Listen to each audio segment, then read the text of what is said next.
Olá, meu querido irmão, a graça e a paz do nosso bom Deus. Estamos inseridos dentro de um mês que para nós é quase que final do ano, né?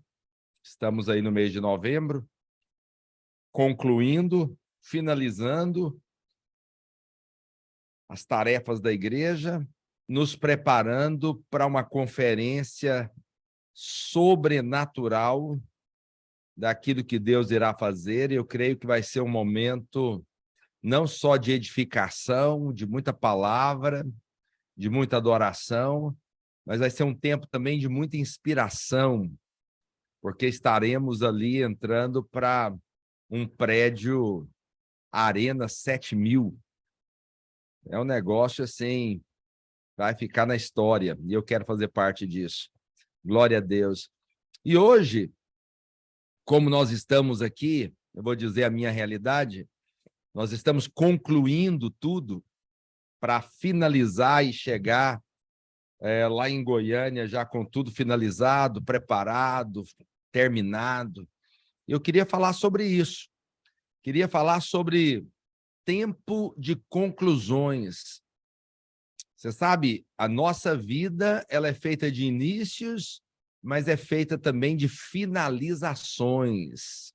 Nós estaremos realizando agora, semana que vem, dia 26, uma festa da colheita, a festa das células, onde nós vamos honrar os líderes que multiplicaram esse ano, os líderes que abriram células e nos preparando para uma virada de ano repleta do favor de Deus. Então, é um mês de finalizar coisas, né? E depois nós entramos no mês de dezembro, onde nós estamos também finalizando o ano.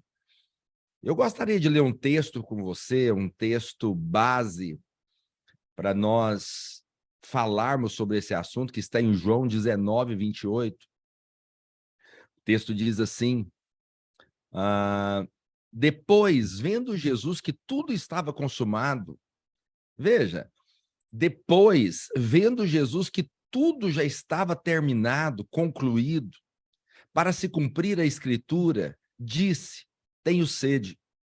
Estava ali um vaso cheio de vinagre, embeberam de vinagre uma esponja e, fixando num caniço de sopo, lhe achegaram à boca.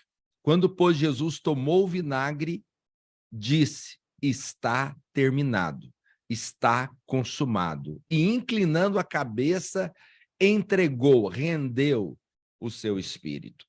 Veja, a palavra aqui, é está consumado. Está terminado, está concluído. Estas foram as palavras de Jesus minutos antes dele se entregar à morte. Se você analisar esse texto, você vai ver que ninguém poderia matar Jesus. Ninguém poderia matá-lo, né?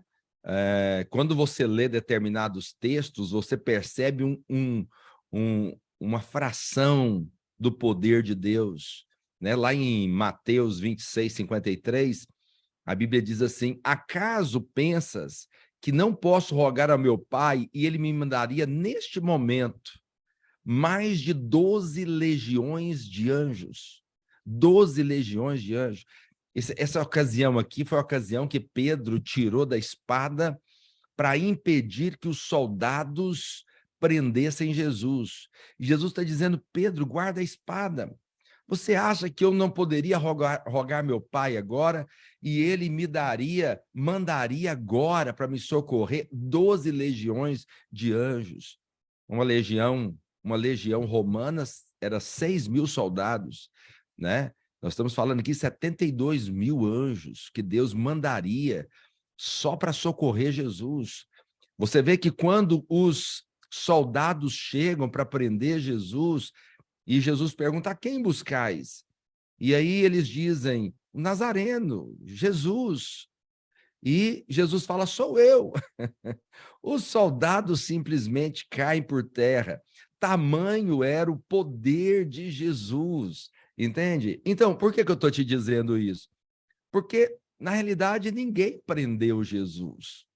Ninguém matou Jesus. Jesus se entregou para ser preso. Jesus se entregou para ser morto. Por quê? Porque ele precisava concluir o que ele veio fazer. Ele veio para concluir, né? Jesus disse, está consumado. E quando ele disse, está consumado, ele inclinou, ele rendeu o espírito. Ou seja, Jesus veio para um propósito. Jesus iniciou quando ele veio e ele cumpriu o seu propósito. Jesus veio para morrer e ele precisava cumprir o seu propósito, ele precisava terminar. Por isso que na cruz ele disse, está terminado, está concluído. Entende? Então a palavra-chave aqui para nós hoje, nesse momento final de mentoria, né? Semana que vem, a última semana da mentoria, final de mentoria, você está chegando ao final de um ano, você tem que finalizar determinadas coisas. A palavra-chave aqui é conclusão. Conclusão. Jesus deixou a sua glória, Jesus se esvaziou, entende? Veio até nós, viveu aqui, cheio de graça e de verdade, mas ele chega e diz, está concluído. Na cruz, ele concluiu a sua obra. Então, aqui está uma importância para mim e para você. Nós precisamos ser concluidores, se é que essa palavra existe, terminadores, finalizadores, entende? Então, tudo que se inicia precisa ser terminado. Nós somos um povo, quando eu digo somos de maneira genérica, nós somos um povo de muitos inícios, mas de pouca conclusão. Concluímos muito pouco daquilo que começamos. A maioria das pessoas são inconstantes, entende? Elas começam a ler o que nunca irão terminar, a estudar o que nunca irão concluir, fazem projetos que nunca tirarão do papel. Entende o que eu estou dizendo? Basta você olhar para o início do ano. Quando você olha para o início do ano, você vê o quanto as pessoas são motivadas, fazem planos, estabelecem metas, entende? Então, e claro, tem que fazer isso mesmo. Isso faz parte. É muito ruim você começar um ano sem motivação, sem planos, sem alvos. Tem que fazer. Mas o melhor disso tudo é a perseverança no processo e chegar no final e poder dizer como Jesus, está terminado, está concluído. Conclusões são importantes porque cumpre o propósito de Deus nas nossas vidas. Cada obra que você conclui, você está concluindo também o propósito de Deus na sua vida. Foi assim com Jesus. Quando Jesus disse está terminado, está concluído, ele estava concluindo o propósito de Deus para a vida dele. Entende? Então, tudo que nós terminamos tem a ver com o propósito de Deus, está inserido dentro do propósito de Deus. Então, nós precisamos, de fato, ser um instrumento de Deus para o cumprimento do seu propósito, mas nós não seremos se não concluirmos aquilo que começamos. Nós precisamos caminhar de conclusão em conclusão, ou de conclusões em conclusões. Cada ciclo que se encerra na nossa vida, entende? É uma oportunidade de cumprir o propósito de Deus. Então, uma pessoa forma, ele está encerrando ali um ciclo, ele está concluindo aquilo. Quando ele casa, ele está concluindo um ciclo de solteiro, ele está passando para outra fase agora, que é a fase de casado, entende? Quando uma pessoa forma no seminário, ele está concluindo. Agora, essa conclusão, eu chamo de habilitação. Toda vez que você conclui algo, você está habilitado para uma nova etapa, para um novo lugar. Então, eu concluí, agora eu vou avançar. Hoje eu tive reunião com meus pastores, e aí nós finalizamos a lista de todos os líderes que multiplicaram esse ano, que abriram célula, mandamos fazer um squeezer, né, personalizado, vamos honrar cada um deles sábado que vem, passando esse amanhã no próximo, e vamos concluir. Aí eu já falei para eles, vamos orar. Essa semana que vem nós vamos jejuar e orar para definir qual o nosso alvo. O que nós vamos fazer o ano que vem? Para onde nós vamos? Qual que é o nosso caminho? O ano que vem é o ano da casa cheia. Então, nós queremos crescer, queremos avançar. Ou seja, quando eu concluo, eu dou um passo para a próxima fase. Entende? Por isso é muito importante. Toda vez que você conclui, você está se habilitando para avançar. É assim, um profissional, quando ele forma, ele está habilitado. Entende? O engenheiro, ele terminou o curso, ele está habilitado agora a fazer os seus cálculos para aquela obra. O arquiteto, quando ele forma, ele está apto agora a fazer o design daquela construção, né? O aluno que terminou o seminário, agora ele vai poder trilhar uma carreira no ministério. Ou seja, todas as vezes que você conclui, você está se habilitando para a próxima fase. Jesus concluiu, ele disse, está consumado, está terminado. Isso o habilitou a sentar à destra do Pai, a ser coroado, entende? E receber um nome que está acima de todo nome, cujo joelho de todos os homens na terra um dia irão se dobrar. Entende? O que eu preciso para ser um consumador, um concluidor, um finalizador, entende? De tudo aquilo que eu proponho fazer. Então, esse aqui é o caminho que eu quero colocar para você hoje. Eu queria colocar 4 pontos importantes aqui para nós, nesse dia, nesse momento de final de mentoria, final de ano, conclusão das coisas. 4 pontos importantes. Primeiro, para concluir, você precisa começar. Você precisa começar. Quem não começa, nunca vai concluir, porque tem gente que corre de começar para não ter a pressão de ter que terminar. Então, é muito importante começar.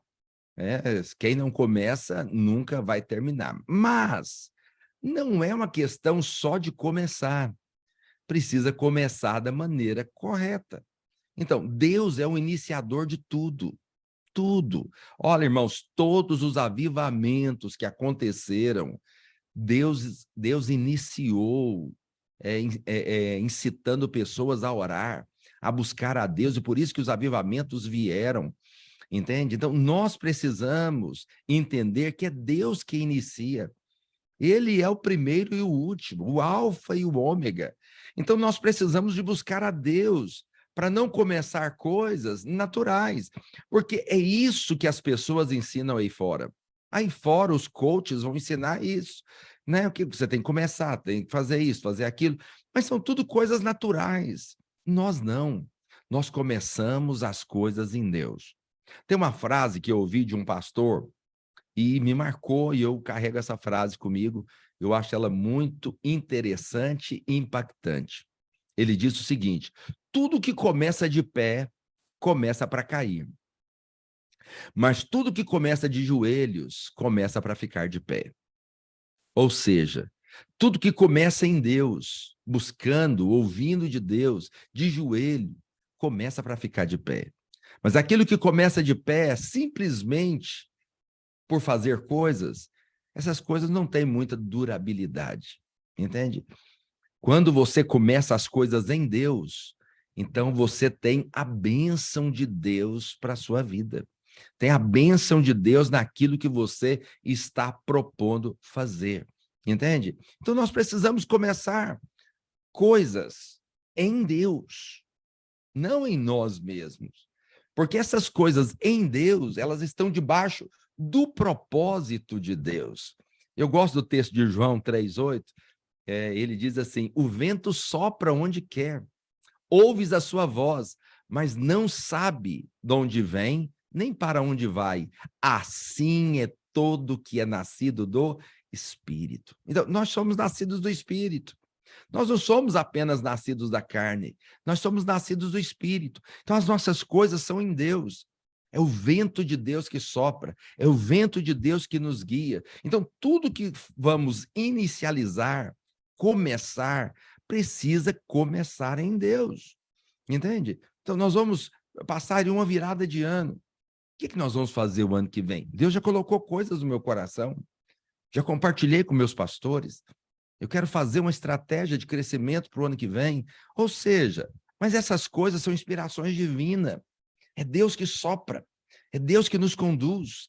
O homem nada pode fazer de si mesmo, sem mim nada podeis fazer. Foi Jesus quem disse. Então nós precisamos desse sopro, nessa direção. É o Senhor que está soprando nos nossos ouvidos, é o Senhor que está dando a inspiração no coração, é o Senhor que está nos levando, nos conduzindo ao lugar da frutificação. Este é o ano, vai ser o ano da casa cheia. E esse é um ano poderoso para o nosso crescimento. Tudo que, para concluir, precisamos começar. Mas esse começar precisa ser estabelecido na presença de Deus. Na presença de Deus. Quando o povo estava no deserto, era importante como que esse povo caminhava. Porque esse povo simplesmente não saía caminhando da maneira que queriam, não. Eles estavam debaixo da nuvem. Era a nuvem que os conduzia. Então, quando a nuvem se movia, eles, então, arrumavam o seu acampamento e seguia viagem, juntamente com a nuvem. Entende? Por quê? Porque era a nuvem que os guiava. O que guia eu e você não são as nossas ideias, não são a nossa inteligência natural, não. O que nos guia é a visão, o que nos guia é a nuvem, o que nos guia é as direções do Espírito para nós. Por isso que João disse que assim é todo que é nascido do Espírito, o vento sopra e leva. Entende? Então, tudo que formos começar, precisamos começar debaixo da nuvem. Quando é que vamos desarmar o acampamento? Quando a nuvem se mover. Quando é que vamos armar o acampamento? Quando a nuvem parar. Então, não estamos aqui para fazer a nossa vontade. Estamos aqui para encontrar as direções do Espírito para a nossa vida. Amém? Então, para concluir, primeiro, nós precisamos de começar. Precisamos de começar. Amém? Segundo, uma vez que eu começo, eu preciso, então, pagar o preço. Tem um preço a ser pago. Entende isso? Então, começar é a parte mais simples e fácil. Muitos veem muitas dificuldades em começar, mas não se engane. A parte mais difícil é o preço pago. Entende? Então, a gente pastoreia há muitos anos, e você é pastor como eu, sabe disso, e aí você vê muitos irmãozinhos que eles lutam para casar. E aí, né, eles estão relacionando, e aí eles dizem, vamos casar, e aí eles têm aquela luta inicial de arrumar as coisas, de organizar o casamento, a festa e tudo mais. E aí eles chegam, né, e casam, e eles dizem, terminamos. Veja, do casamento, será que essa é a parte mais difícil? Claro que não, entende? Casar é a parte mais fácil.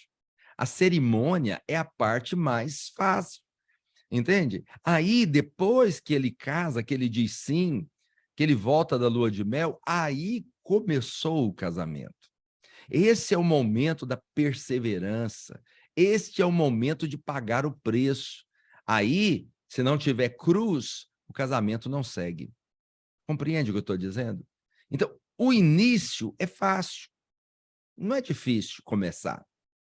Começar é a coisa mais fácil que tem. Começar a ler um livro é muito fácil, mas tem que dar seguimento para terminar.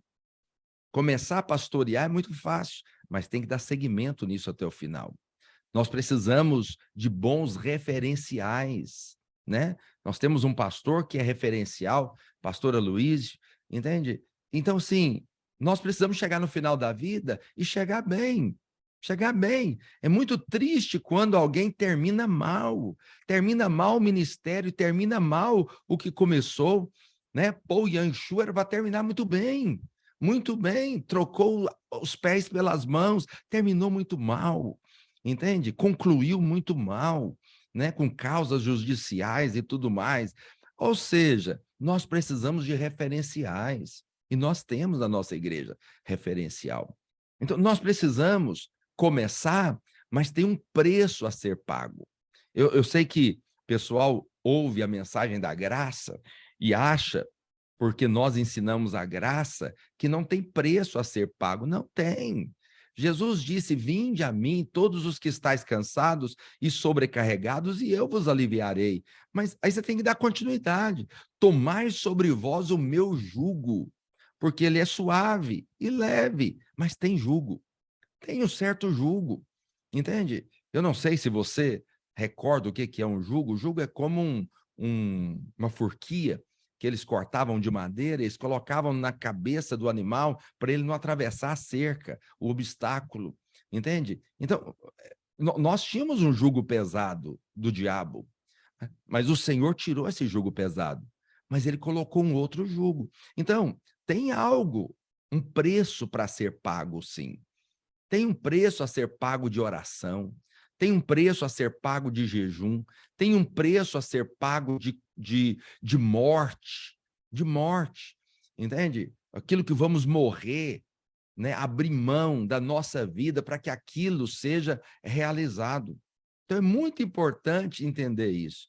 Quem não paga o preço, não vai ter. Jesus pagou o preço. Jesus venceu o diabo na cruz, mas a vida inteira dele foi uma vida de cruz, de abrir mão, entende? Isso é muito importante para nós. Por quê? Porque tem muita gente que acha que não tem preço a ser pago. Não tem. Olha, você não vai encontrar um pastor grande que não tem uma história diante de Deus, de preços pagos diante de Deus. Entende o que eu estou dizendo? Você não vai achar um empresário grande que não tem uma história de preço pago por aquela empresa. Eu trabalhei numa empresa em Goiânia, na época chamava Casa do Pica-Pau, e vendia muitas ferramentas da Tramontina. E eu lembro de eu fazer cursos sobre essas ferramentas, e eles sempre que iam ministrar um curso falavam da história da Tramontina. E a história da Tramontina é que um senhor que fazia machado, fazia facão na mão, ele começou assim. Aí, hoje, é uma empresa gigantesca, gigantesca. Eu não sei que tipo de coisa que não tem lá. Tem de tudo, até cadeira, né? O pessoal compra cadeira para a igreja da Tramontina. Ou seja, mas aí você olha a história desses homens, quebraram, levantaram de novo, tiveram seu sofrimento, seu preço pago, acordavam de madrugada, dormiam tarde, né, investiram todo o dinheiro que tinha, né, arriscando. Ou seja, existe um preço a ser pago. Tem um preço a ser pago. Não existe conclusão sem preço pago. Olha para Jesus. Jesus teve que 40 dias no deserto antes de começar o seu ministério. Ou seja, tinha um preço a ser pago. Claro, me entenda, há certas coisas que nós não devemos pagar. Jesus já pagou para nós. Jesus já pagou por nós. Então, a nova aliança começou quando? Nós entendemos que a nova aliança começou quando Jesus ceou com os discípulos. Então, tudo aquilo que Jesus viveu antes é para nós. É para nós. Ele foi perseguido, nós também vamos ser perseguidos. Deixaram Jesus, vão também nos deixar. Ou seja, tem preço a ser pago. Jesus pagou preço de oração no monte. Jesus pagou preço de andar de vilarejo em vilarejo, de chegar momentos de estar extenuado, cansado. Pagou preço de jejuar 40 dias para começar seu ministério. Pagou preço de liderar uma equipe e fazer deles, de fato, apóstolos. Ou seja, existe um preço para se pagar. Lá em 1 Coríntios, capítulo 6, verso 20, a Bíblia diz assim: porque fostes comprado. Mas comprado por quê? Por preço. Agora, pois, glorificai a Deus no vosso corpo. Ou seja, nós fomos comprados, mas foi comprado por um preço. Qual preço? O preço do sangue de Jesus. Teve um preço lá na cruz, pago por nós. Entende isso? Jesus nos comprou por um preço, cujo valor foi a própria vida. Entende? O preço será do tamanho daquilo que você pretende fazer. Se você quer fazer algo grande, o preço vai ser maior. Você quer fazer algo pequeno, o preço vai ser menor. Entende o que eu estou dizendo? Então, para chegar na casa de Potifar e ficar no conforto da casa de Potifar, o preço foi o poço. Mas me entenda, o poço para José foi algo muito rápido. Então, ele chegou na casa de Potifar. Mas o preço para ser governador foi a prisão. Então, tem um preço a se pagar, sim. Eu não estou dizendo que nós temos que fazer o que Jesus fez. Não, não estou dizendo isso. Eu estou dizendo que a lei da semeadura permaneceu. Permaneceu na graça, os apóstolos reafirmaram e existe um preço a se pagar. Você é pastor como eu, sabe disso. Todas as coisas que você fez, que deu resultado, teve um preço. O preço não é humano, o preço é espiritual, porque a Bíblia diz que as nossas armas não são naturais, mas elas são espirituais e poderosas em Deus. Então, qual que é o preço? O preço é a oração. O preço é o jejum. O preço é pregar o evangelho. Tem um preço envolvido para que nós venhamos ter, de fato, uma conclusão. Então, primeiro, eu preciso começar. Mas não pode ser um negócio para começar simplesmente no natural, precisa ser iniciado em Deus. Mas também para concluir, tem um preço a ser pago. E quem não está disposto a pagar o preço, possivelmente não vai conseguir. Você só consegue debaixo da graça, pagando o preço. Ok? Terceiro, para concluir, você precisa perseverar. Não tem como concluir algo sem perseverança. Então, você pode inicializar, começar, entende? E até começar pagando o preço, para que esse propósito de Deus se cumpra na sua vida. Mas preste atenção, se não houver perseverança, vai parar, vai parar. Você não fica escandalizado quando você olha, por exemplo, que Deus ungiu Saul. Então, Saul era para ser o rei, entende? Era para ser o rei. Mas aí, e você vê quando Samuel declarou ali o reinado dele não iria prosseguir, ele falou, olha, se você tivesse feito corretamente, hoje o Senhor tinha confirmado o seu reinado, entende? Mas ele não continuou. Deus o rejeitou. Por quê? Só precisava perseverar. Era só perseverar. Era só continuar mais um pouco. Entende? Então, tem muita gente que começa. Tem muita gente que paga o preço. Mas ele não dá continuidade. Não termina. Para no meio do caminho. As pessoas são mestres em começar bem. Dispõem até pagar o preço. Mas não chega no final.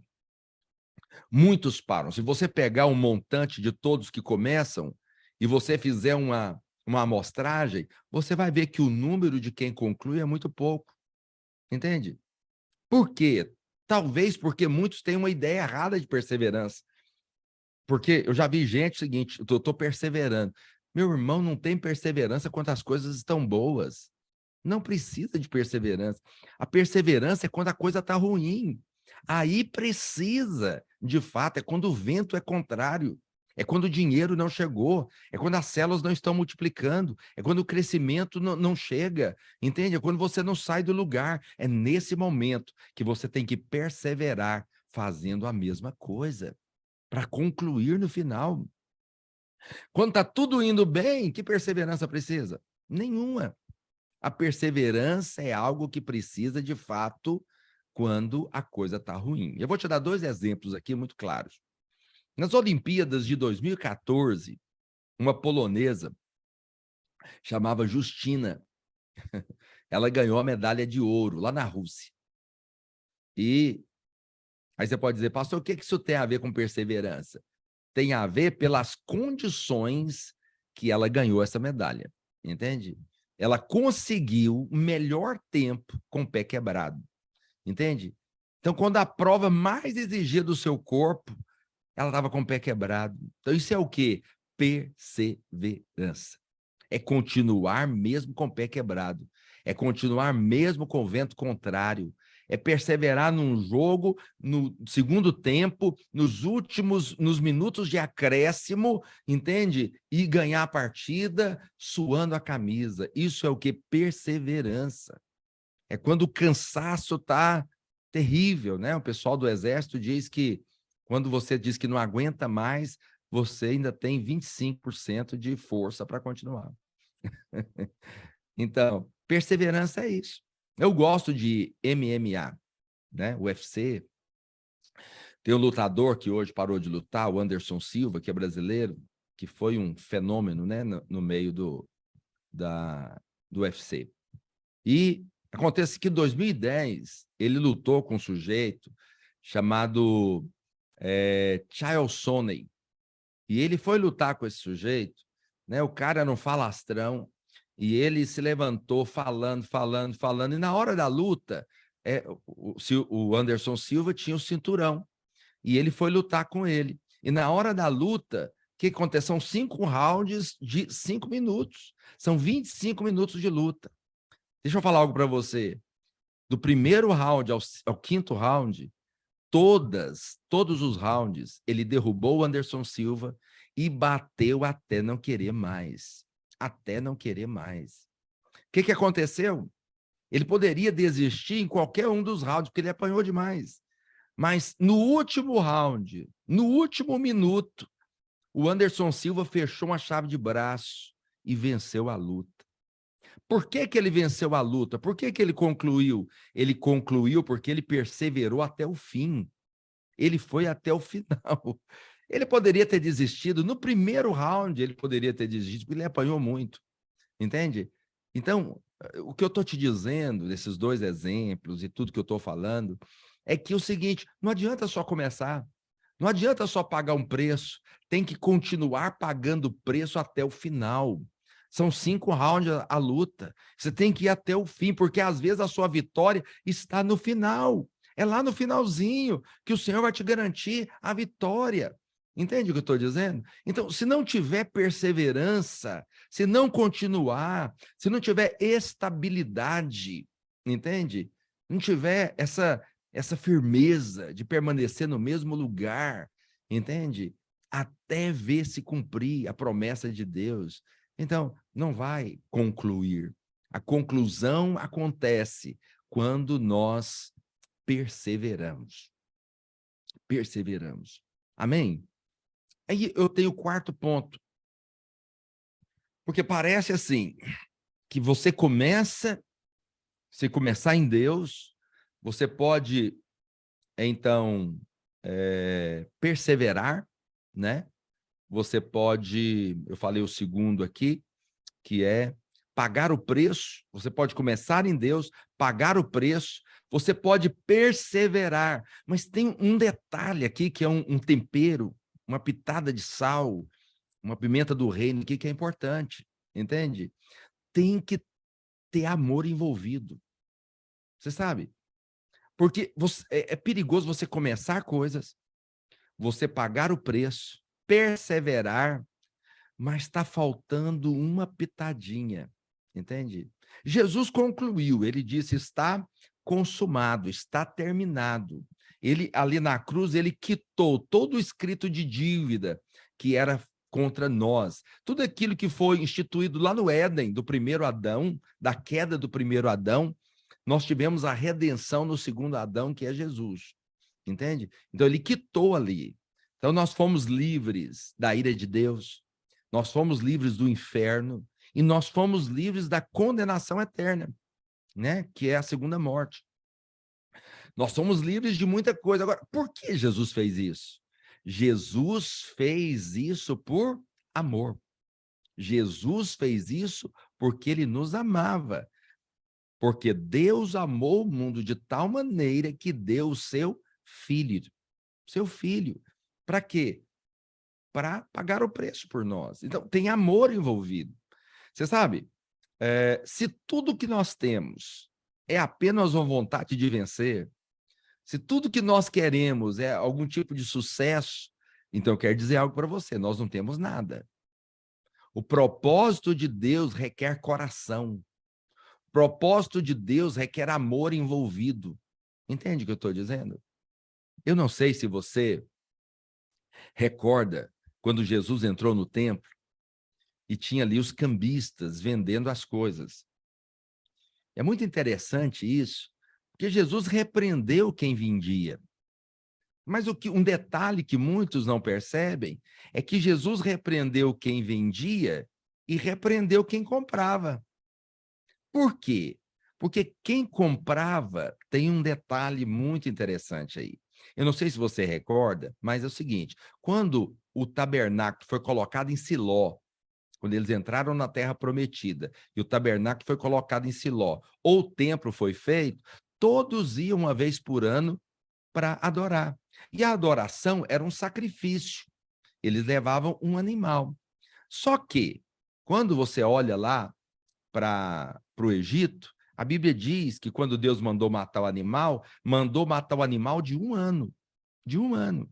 Macho de 1 ano sem defeito. Lembra disso? Ok, mas junta as peças. Então, o que acontecia? A pessoa separava esse animal em casa, um cordeiro, né? Alguma coisa lá, um animal que ele tinha, ele separava. E esse animal ficava 1 ano. Porque quando eles voltavam, já separava, consagrava. Esse animal era consagrado. Todos da família sabiam que esse animal era para o sacrifício. Claro, era terrível, porque esse animal passava a ser quase que um animal de estimação. Mas preste atenção no que eu vou te dizer. Essa família separava esse animal, eles cuidavam desse animal. Esse animal era consagrado, todos da casa sabiam. Quando depois de 1 ano, eles saíam de casa, a família inteira, carregando esse animal, levando esse animal para chegar lá no templo ou no tabernáculo e adorar o Senhor sacrificando aquele animal. Então, tinha todo um coração envolvido nisso. Tinha toda uma dedicação, uma consagração envolvida nisso. Por que que Jesus condenou aquilo? Jesus condenou pelo seguinte: as pessoas agora elas não separavam o animal em casa mais. Elas não consagravam esse animal mais. Elas não alimentavam esse animal mais. Então não tinha mais coração envolvido. Elas simplesmente iam para o templo. E lá no templo, elas compravam qualquer animal e davam para Deus qualquer animal, mas não era fruto de coração envolvido. Você sabe de algo? A obra, ela é um negócio de coração envolvido. Tem um coração, tem um amor, uma paixão envolvido nisso. Não é uma questão só empresarial, de ter sucesso, de ter resultado. Não, tem um coração envolvido nisso. Entende o que eu estou dizendo? Você quer concluir bem as coisas? Então conclua com paixão. Não deixe o amor esfriar do seu coração. O Senhor repreendeu na igreja de Éfeso, foi isso. Vocês têm obra, têm labor, têm perseverança, mas tem uma coisa contra vocês. Vocês perderam o coração. Perderam o primeiro amor. Então, é muito importante, para concluir, termos o coração envolvido. As coisas que fazemos, elas não podem ser de cunho egoísta, pensando em nós como centro das coisas. Eu vou ser aclamado, eu vou ser visto. Não, nós fazemos para Deus. Entende? O foco de tudo que fazemos é o Senhor e a sua igreja. Entende isso que eu estou dizendo? Então, para chegar no final, nós podemos comemorar na linha de chegada, nós precisamos dessas coisas. Precisamos de começar. Quem é que comemora no final? Quem começou. Quem começou a corrida vai chegar no final. Entende? Quem é que comemora? É aqueles que começaram e pagaram o preço para chegar no final. Quem é que comemora? Quem comemora é aqueles que perseveraram até o final, mas perseveraram amando aquilo que fazem. Eu vou falar algo para você: as pessoas que têm sucesso só têm sucesso porque fazem o que amam. Fazem o que amam. Então, a partir de hoje, comece a concluir tudo que você começar. Você deve começar em Deus, pagar o preço, mas perseverar até o final e não perca o coração. Enche o seu coração de amor pelo Senhor e pela sua obra, porque fazendo assim você vai ter a bênção de Deus em tudo aquilo que empreender o seu coração. Tudo que você empreender o seu coração. Então, é muito importante nós finalizarmos, né? Eu digo finalizar porque eu estou nesse espírito de finalização.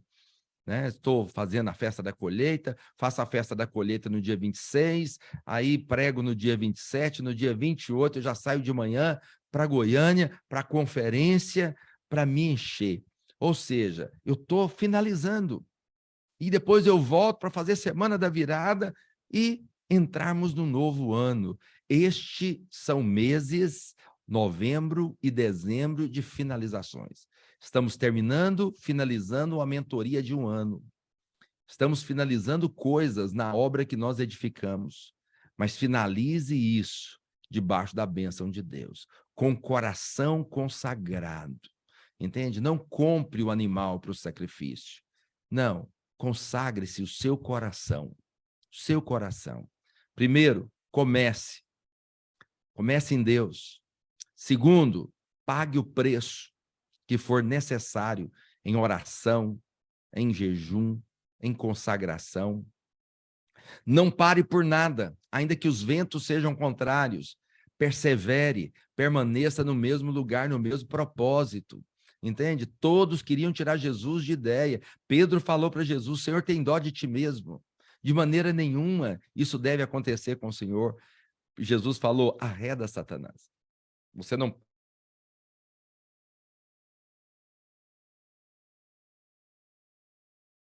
Mas não perca o coração. Conclua com o coração cheio de amor e de paixão pela casa de Deus. Amém?